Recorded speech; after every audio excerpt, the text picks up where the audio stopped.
Paglilibang at iba pang serbisyo, yan daw ang layong ibigay sa isinusulong ng ilang kongresista na pagtatayo po ng mga community-based daycare center para sa mga senior citizen. E pabor kaya sa mga nakatatanda? Nakatutok si Sandra Aguinaldo.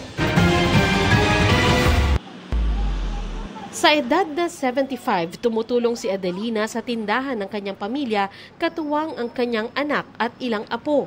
Ang araw-araw na pagtatrabaho, nakabubuti raw para manatili siyang malakas. Gusto rin naman daw niya yung pamamasyal, kaya lang magastos din.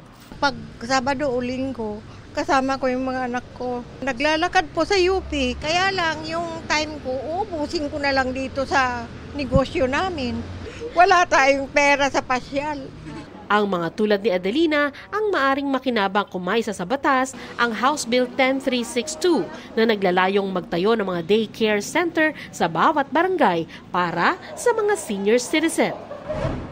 Sa panukalang batas ni Representative Milagros Aquino Magsaysay, ang community-based daycare center ay maaring puntahan ng mga senior citizen para sa paglilibang at mga educational, health at socio-cultural program at services. Ilan daw sa social services na pwedeng ibigay ng daycare center ang arts and crafts, palaro, pagsasayaw, storytelling at mga field trip at outings. Ilan sa senior citizens na nakausap namin, pabor dito. Mayroong mga senior na binabaliwala. Kung halimbawa maging totoo yung magkaroon ng daycare para sa mga senior, maganda. Pero kung may sa batas, nakikinita na raw ng senior citizen focal person sa isang barangay na kailangan nito ng budget para sa pagtatayo ng daycare center at dagdag na staff. Kailangan din daw mapag-usapang mabuti kung anong kalagayan ng senior citizen ang maring gumamit ng pasilidad at kung sino ang titiyak ng kanilang kaligtasan habang naroon. Kailangan natin yung responder, medical staff, na bago sila isali sa mga activities, kinakailangan matingnan mo ng kalagayan nila. Ayon sa panukalang batas, ang budget para sa daycare center magmumula sa local government unit. Pwede rin daw tumanggap ng donasyon ang mga center.